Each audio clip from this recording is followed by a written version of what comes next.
ایک چیز کی ضرورت ہے, اگر کاش اللہ مجھے کہیں گائے دے دینا ایک, تو پھر میں رب کا بے حد قیامت تک شکر گزار ہوں گا. اب توجہ طلب بات یہ ہے, منہ سے شکر شکر کہنا بڑی بات ہے, عمل سے شکریہ ادا کرنا یہ بہت مشکل بات ہے.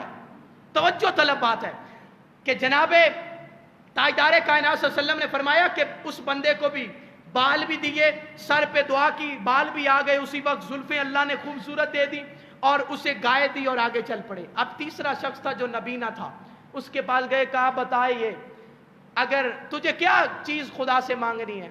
وہ کیا مثال بھی ہے کہ انے کو سوجے دو آنکھیں, کہ اسے تو بس آنکھیں ہی چاہیے تھی, اور آنکھیں اتنی بڑی نعمت ہے کہ بندہ ہر چیز کے بغیر تو گزارا کر لیتا ہے, لیکن آنکھوں کے بغیر گزارا مشکل ہو جاتا ہے, بہت مشکل ہو جاتا ہے. ایک آنکھ کے اندر, اور آنکھ تو بہت بڑی نعمت ہے. اب میں تفصیل کے اندر نہیں جاتا کہ یہ کتنی بڑی نعمت ہے. دنیا کے سائنٹسٹ اور جتنے بھی سائنسدان ہیں انہوں نے اس پہ کتنی سرچ کی ہے, میں اس طرف نہیں جاتا, حالانکہ میں کچھ مواد لے کے حاضر ہوا تھا. اب میرے مصطفیٰ فرما رہے ہیں کہ اللہ نے اسے آنکھیں بھی دے دی. اور ایک صحابی رسول میرے مصطفیٰ کی بارگاہ بھی آیا تھا, عرض کی آقا بڑی دیر سے دعائیں مانگ رہا ہوں, آج آپ کا در دولت جوش کے اندر ہے, رحمت جوش میں ہے, مجھے آنکھیں تو دے دیجیے. میرے آقا نے فرمایا صحابی میں اللہ سے دعا کرتا ہوں اللہ تجھے جنت دے دے گا, آنکھوں کی کیا کرے گا, زندگی تو گزر ہی جائے گی, اللہ تجھے جنت دے دے گا. عرض کی آقا آنکھیں میں نے مانگی ہیں, جنت کا ذکر آپ نے کیا ہے, اس در کے اندر کون سی کمی ہے. آقا آنکھیں بھی دے دے اور جنت بھی دے دے. میرے آقا مسکرائے اور فرمایا جا تجھے آنکھیں بھی دیتا ہوں اور جنت بھی دیتا ہوں. اور تاجدار کائنات صلی اللہ علیہ وسلم نے کہ پیارے غلاموں, آقا یہ تین بندوں کا قصہ بتا رہے تھے. اب لمحہ بلمحہ وقت گزرتا رہا. اس نبی نے بھی کیا مانگا, دنیا میں سے ایک بکری مانگی, کہا مجھے بکری دے دے. ایک نے گائے, ایک نے اونٹنی, ایک نے بکری لے لی, اور نعمت بھی اللہ نے سر کے بال دے دیے گنجے کو, اللہ نے نبینے کو بینا بنا دیا, آنکھیں عطا کر دی, اور جو کوڑ کا مریض تھا اللہ نے صحت و تندرستی عطا کر دی.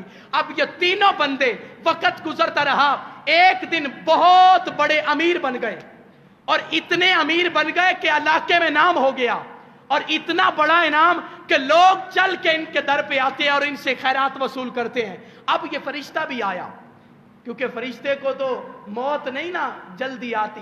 فرشتہ جب آیا, اور جب آیا پہنچا, سب سے پہلے وہ کس کے پاس گیا, جس کے سر کے بال جسے دیے تھے, اس کے پاس گیا اور اسے کہا کہ یار تجھے میں نے تیرے پاس بہت ساری گائے ہیں, میں ایک مسافر ہوں, مجھے کھانا دے دے, اور میں چاہتا ہوں کہ تو مجھے ایک گائے بھی دے دے. وہ کہنے لگا کہ کھانا تو کھلا دیتا ہوں, لیکن گائے تو نے پوری مانگ لی ہے, دودھ مانگ لیتا, اس کا اور کوئی مکھن مانگ لیتا, میں تجھے دے دیتا, لیکن تو نے پوری گائے مانگ لی ہے. پتہ ہے میں نے کتنی محنت کے ساتھ یہ گائے بنائی ہے, یہ گاؤں کے کتنی خدمت کرتا ہوں, میں کتنی اس کی خدمت کرتا ہوں, تجھے معلوم ہے. وہ کہنے لگا یار میں نے سنا ہے کہ تو سر سے گنجا تھا, تجھے اللہ نے بال بھی دیے اور گائے بھی دی, اور تو کہتا ہے کہ میں نے بڑی محنت سے بنائے. وہ کہتا نا یہ میری نعمت محنت ہے. یہ لوگ تو ایسی ہی باتیں کرتے ہیں, نہ شکری کی, اور جو ہی نہ شکری کی. اب فرشتے نے کہا میں وہی فرشتہ ہوں جس نے تجھے بال بھی دیے تھے اور گائے بھی دی تھی.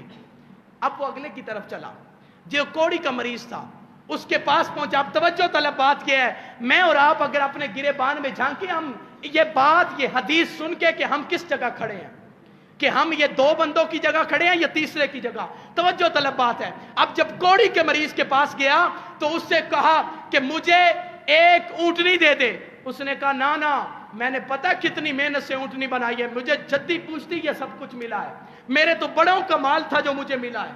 کہا تیرے بڑوں کا مال تھا, میں تو کہتا ہوں کہ تجھے ایک اونٹنی دی گئی تھی خدا کی طرف سے, اور تیرے جسم کو صحیح سلامت بنایا گیا تھا, اور تو کہتا ہے میرے بڑوں کی طرف سے ملا. کہا نا لوگ تو ایسے باتیں کرتے ہی رہتے ہیں, مجھے اپنی محنت سے ملا ہے اور بڑوں کی وجہ سے ملا ہے. فرشتے نے کہا میں وہی فرشتہ ہوں کہ جو پہلے تیرے پاس آیا تھا اور تیرے جسم کو بھی ٹھیک کر گیا تھا اور تجھے اونٹنی بھی دے گیا تھا. اب تیسرے کے پاس گیا جو نبینا تھا, اللہ نے اسے بینا بنایا تھا. اب جب اس کے پاس گیا اسے کہا کہ مجھے ایک بکری چاہیے, خدا کے نام پہ ایک بکری دے دے. اس نے کہا ایک سے تیرا کیا بنے گا, لے اس